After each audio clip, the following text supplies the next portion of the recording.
Dear students, good morning to all.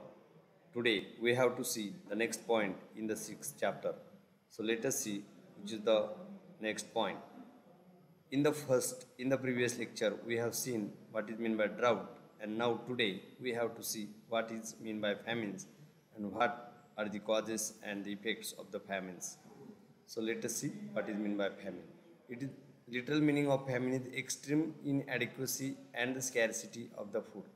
Scarcity of the food in the sense whenever there is no food at all to eat to the people, and this famine is the phenomena which occurs in a vast terrestrial area due to the various environmental and biological reasons.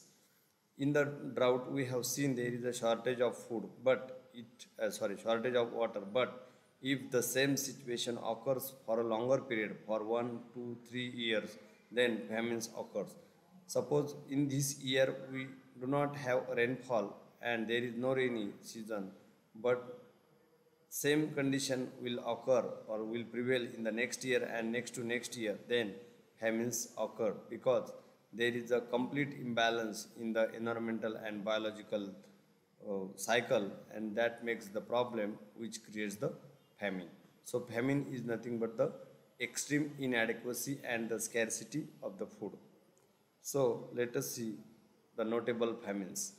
Uh, in Bengal, 1943, famine was occurred. That is Chalisa famine is also occurred in 1783. In Great Bengal, in 1770, there was a occurrence of the famine. Skull famine occurred in 1791. Orissa famine in 1866. Deccan famine in 1630. Bihar famine in 1873, and Agra famine is 1837. If we see the centuries of all these famines, then we come to know that right from this century, from 21st to uh, 16th century, there is always occurrence of the famines in each and every century, from 16, 17, 18, and 19, and even 20. So there is a always occurrence of famine in each and every century. So let us see why famines are occurred, causes of famines. First, see natural causes. First cause is flood. As I have already explained that floods are harmful for the agriculture, and if there is a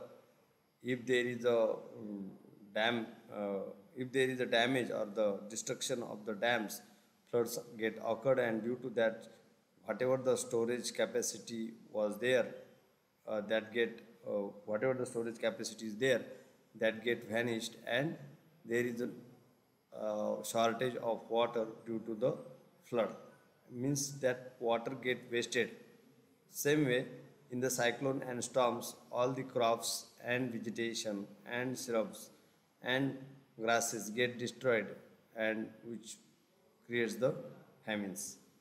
Even drought, in the discussion introduction, I have already explained that drought is the main cause. Once the drought get continued and there is a longer period of the drought, that converts into the famines. Due to the regularity in the droughts, there is a occurrence of the famines. Next one is earthquake. As we know that there are various causes of the earthquake, and sometimes due to the earthquake, there is a problem in the drought, a problem in the water channels or in the aquifers. Somewhere there is a shortage, or somewhere whatever the source of water that get disappeared. And if we think the positive effects of the earthquake, some water become have some wells become with what will have water. Means some water get what some wells get water due to the earthquakes, and that's why earthquakes side effect or bad effect is that some wells get uh, disappear their water, and this is this is the cause by which famines is there. Some man-made causes are also there. First one is lack of food. due to no crop failure or no shortage of food. Uh, Somewhere there is a favorable condition of the environment, and due to that there is a overproduction. But due to the man-made causes, somewhere there is a short storages which is created artificial shortage, storage done by the people, which makes the artificial shortage of the food, and that is also one cause of famine. No proper food distribution in certain regions.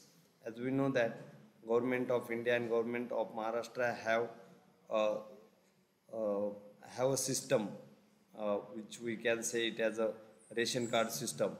On the ration or in the ration, you can get cereals, grains, and uh, whatever required material or whatever required things for our liveliness.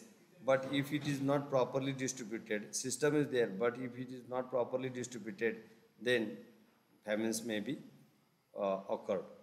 Next one is consumption of contaminated water and air. Crop irrigation possible in such situation.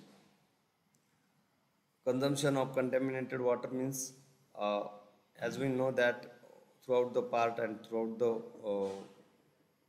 India, there is a contamination of various things. There may be a pollution of soil, pollution of water, pollution of air, pollution of noise, and many more.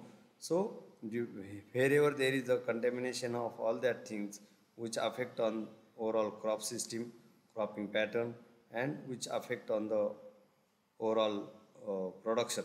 So this makes the problem, and which affects on the which resulted into the famine. So these all are the man-made causes of the famines. So let us see which are the effects of famine. First and important effect is there, that is effect of starvation. As we know that if we see the overall scenario of India, then we come to know that most of the regions are there where starvation occurs due to the famines. Particularly in Maharashtra, there is a Melghat, particularly in Gadchiroli district, wherever there is a starvation. That starvation is nothing but the impact of famine.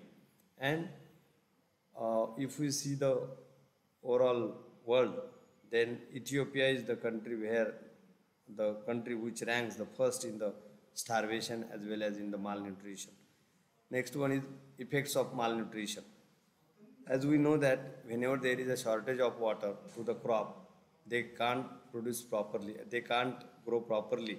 They Whatever the produce will be there, that produce does not have all the nutrition values, and if there is a shortage of nutrition values in a particular crop or in a particular yield or in a fruit or cereals, which makes the problem.